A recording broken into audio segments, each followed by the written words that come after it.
Well, it's good to be back with you again. And been thinking a little bit about what we talked about last time, and I hope you all had a chance to see the video clip. The word I was hunting for. There's four or five words that you needed to remember, and I couldn't remember the one, but it was allegory. It's so if you look up Arabian horse training allegory, then it takes you to that. Maybe you found it without. It's about a 5-minute video clip, kind of explaining what we were talking about last time about the trainers and riders of the Arabian horses and how they had to develop a trust in their horse and how they worked with them and got them to obey even when everything said they maybe shouldn't obey. I don't know if you've ever been in that kind of situation or not. I think you probably have to a greater or lesser degree, but I don't know. I'm reminded of, as I have thought back on it, about all the times in my life that I've had similar circumstances, and they happen more frequently, I think, than we realize. So it kind of left you with a question about why the Lord. Once we recognize that there is a God, and we recognize that He's real and that His message is real, then I asked last time. I said we need to ponder the next question, and that is, why does he give us the message? Now I realize messages can be different, so maybe I should say just messages. But there's a reason for that, and that can probably best be stated by me relating a story that my father told me once when my wife and I were first married, and we've been married for 56 years now, and plus. I think it was, if I remember right, it was on a weekend, and we'd driven up from Provo, where I was going to school, and stayed with them overnight. And when we left the next day, it seemed like it was a Sunday, I was headed back to school. That I remember my dad, for some reason, had this. We were starting to walk out of the living room, out into the porch, getting ready to go out to the car, and he didn't run after us, but he came out there with some urgency, and he said, "Come here, I want to talk to you for just a minute." And I had no idea what it was about, but he took me back through the living room, and my wife stayed behind, but he took me out into the kitchen, and he said this to me. He said, "Before you go, I just want you to remember what I'm going to say right now." He said, "I, the Lord, am bound when you do what I say. And when you do not what I say, you have no promise." Now, he pulled that from the scriptures and had it memorized. He wanted me to leave that day with that piece of information. And I've often thought back, it's not so much the message. Well, it was the message too, but just the urgency that he had, that I know that. And it gave me a good feeling. It gave me a feeling that he cared about me.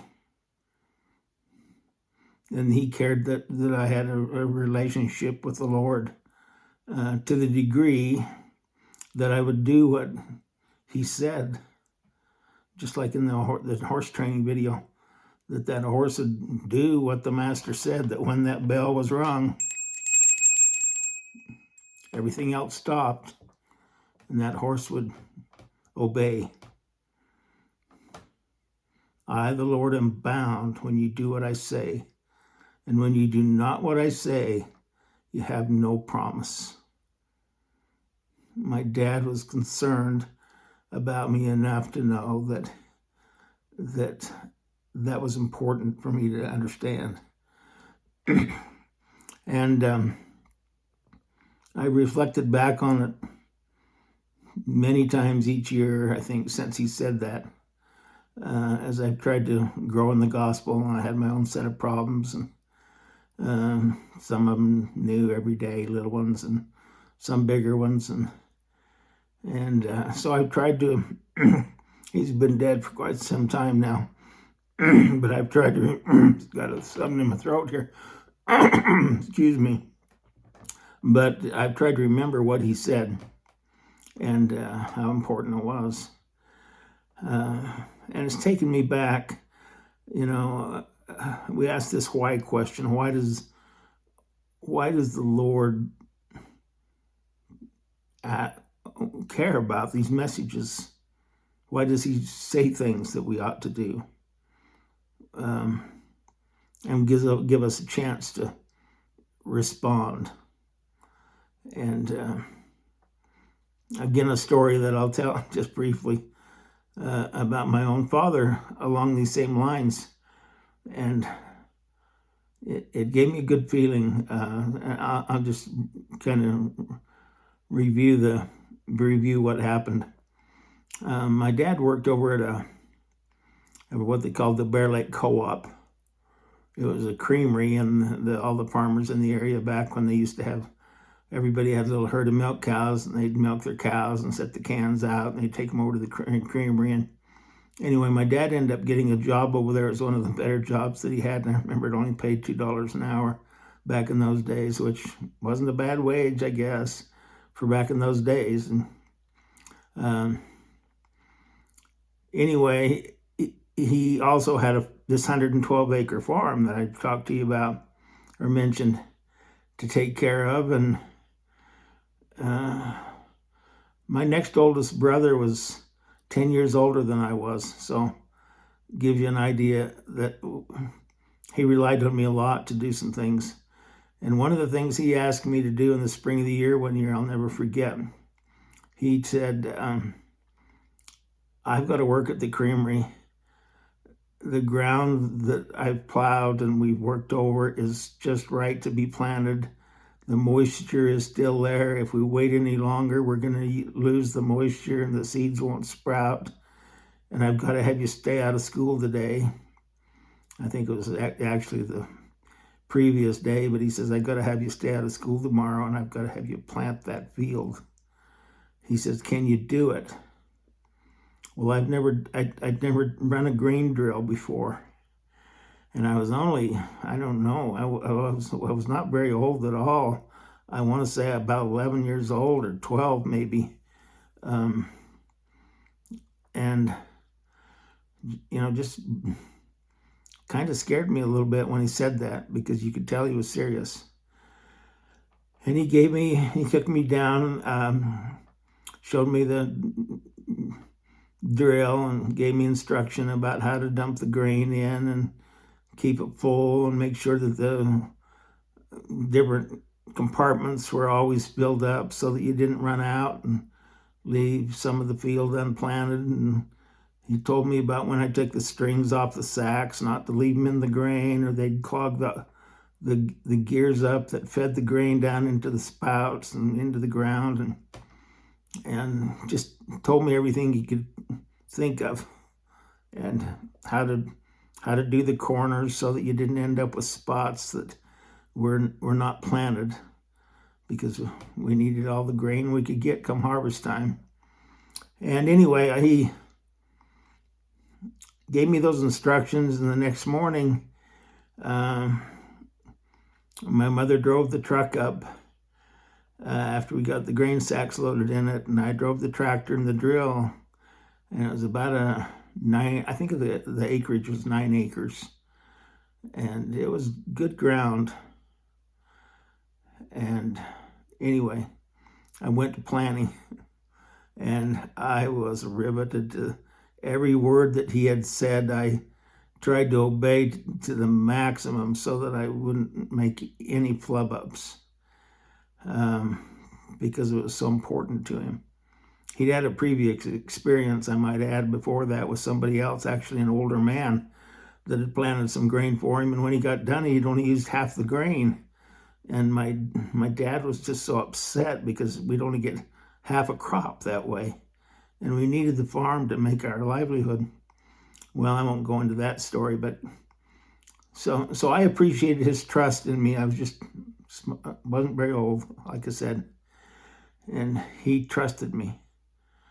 Well, I was really careful, and I got that 9 acres planted. And I couldn't think of many mistakes that I'd made. I tried to follow every word of instruction, but I can remember the next week, 10 days maybe it was, I was pretty nervous because you can't really tell what you got until the seeds start sprouting and coming up through the ground. And they normally come up, maybe 10 days or so, you start to see them sprouting up through the ground if the moisture's right. And I can remember it was, we had just a little shower come over the ground. It wasn't a soaking kind of rain. It was just a settle the dust type rain. But it was early in the morning, I think on a Saturday, and I went up, happened to stop and walk down into the field, and I looked up those rows, and it looked like every single seed had sprouted or was going to sprout, and the rows were almost perfect. I had done the corners the way he told me. I couldn't see any spots that didn't have grain planted in them. I was so elated. I can't tell you how happy I was. It just made me beam. And one of the things I can remember about that whole experience is that when I got home, I told Dad, I said, because he was home from work, doing something. I think he was a water master too, so he's probably chasing water around for people. But I can remember him coming home, and I told him about it, and he said, "Let's go see. I want to see it." And we went up the truck and drove down into the corner of the field where you could see it, and the grain was all coming where it should be, and he just looked at me. As you could just feel how, at least I could feel. I think he was proud, but I could feel his sense of pride in me for taking that on at my age and being able to plant that grain field and have the grain actually come up and look good and do it right. So what's that got to do with Arabian horses and ringing bells and prompts and instructions, messaging from our Heavenly Father? I don't think our Heavenly Father is a lot different than my earthly father was in those kinds of instances when he gives us instruction and we follow it. My experience has been that it always gives you a peace.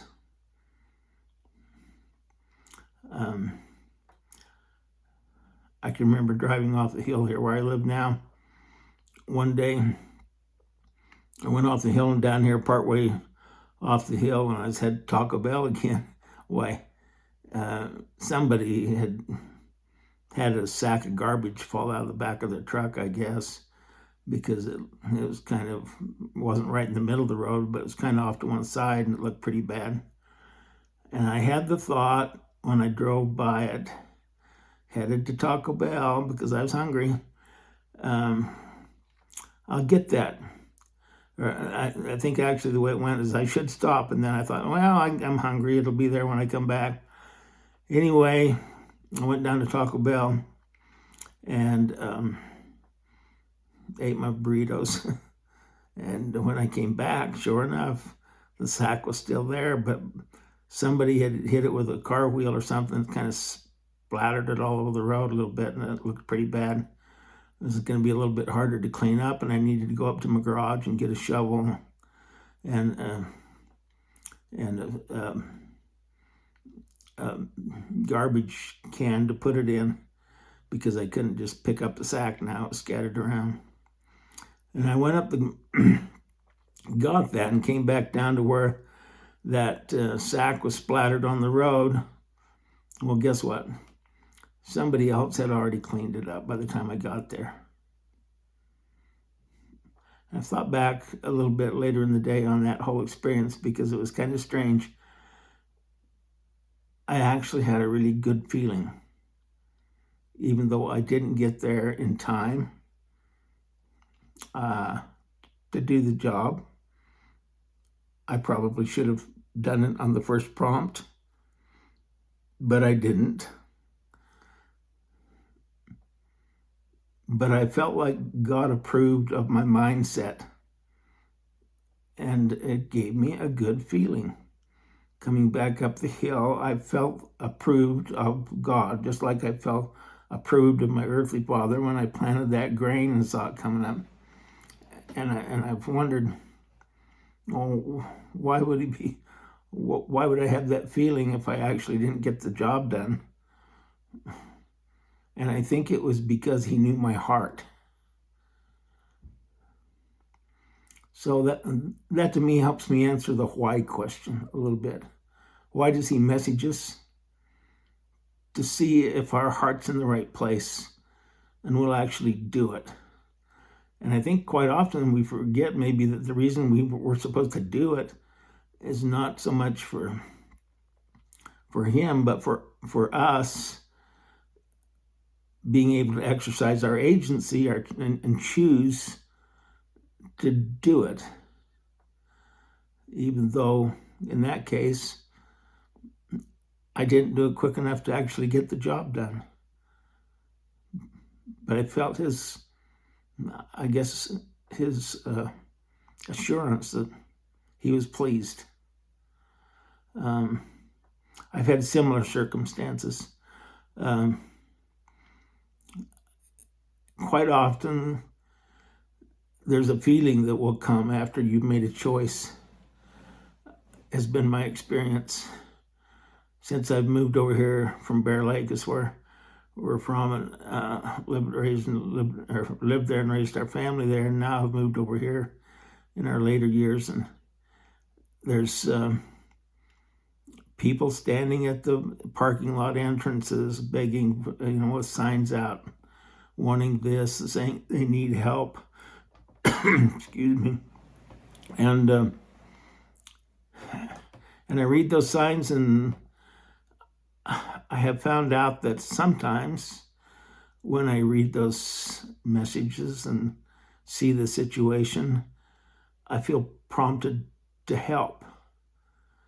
And I've even bought gift cards and things for people to go eat with and do what I could to help them out, because sometimes I think the money is not the best way to go.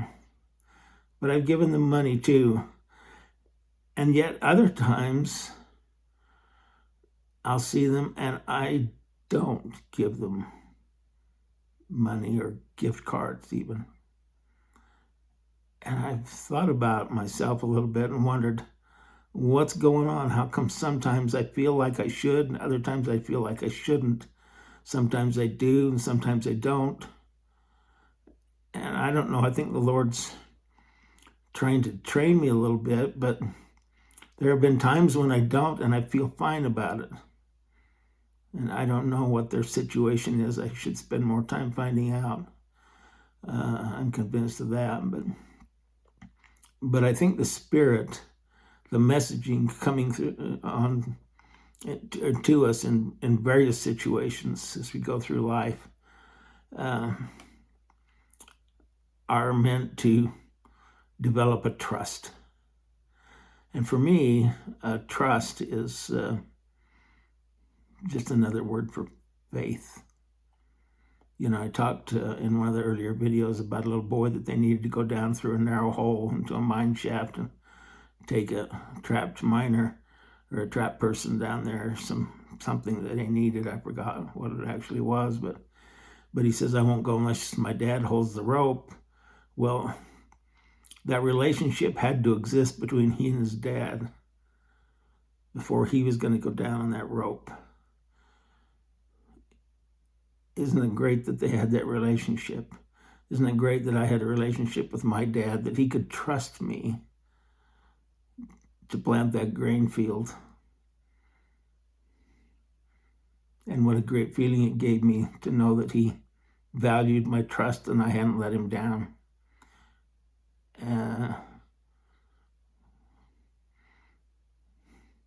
I think the Lord, even with the garbage sack thing on the highway, I think he felt like he could trust me. I think he probably felt like the next time I saw something like that and I got the prompting, I'd maybe act differently, but that I was progressing even though I wasn't where I should be yet. Excuse me. But anyway, we've had 6 children, and you talk about faith being like trust. I've watched all those 6 children learn to take their first steps. Have you ever seen it? It's an amazing thing because they just wobble. I mean, they're just so insecure. They stand against a wall and then they let their hands go, and pretty soon they step a little bit and they fall down, and sometimes they bump their heads and bruise their heads up, but they just keep after it. And the thing that's amazing about it to me is that, speaking about the trust, the faith, is that if you think about it from a little baby standpoint, they're new. I guess they're maybe approaching a year old or whatever, but you have to believe that when you stick your foot out there, it's going to hold you up, and you can maybe pull the other foot up to meet it, and you've never done it before, and you have to trust that. And yet I've never seen any of them, even though they got bruised and fell down and cried and whatever during the process, once they learned to walk, you never saw them go back to, that was always their preferred position after they learned how to walk, was stand up and take off. And it wasn't long before they were running and having a good time with their ability to stand upright and use 2 legs to get around. So the point I want to make with all that is, once we develop that relationship with the Lord and we feel that peace that comes, just like those kids learning to walk, they feel a sense of, oh my, I found some new way to do stuff. It's kind of like that, I think, when we feel that sense of peace. And that seems to, for me, to be one of the confirming things that you've had an experience with the Lord, is when you do it, when you feel the voice, the message, and you act. It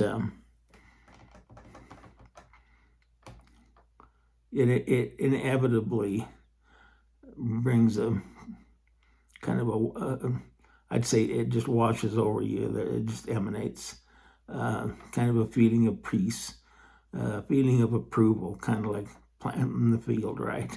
It just makes you feel good.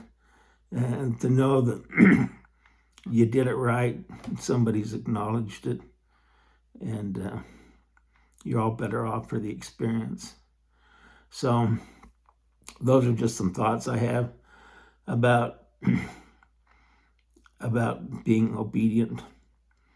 I, the Lord, am bound when you do what I say, and when you do not what I say, you have no promise. I'm so grateful for my dad. All those many years ago. It would have been 55 years ago now. Telling me that and telling me it to me with a sense of urgency and concern in his voice. And I could tell by the way he said it that he believed it. And I believe it too. And I share it with you with some of that same admonition and concern. And I do it out of love. Again, thanks for watching.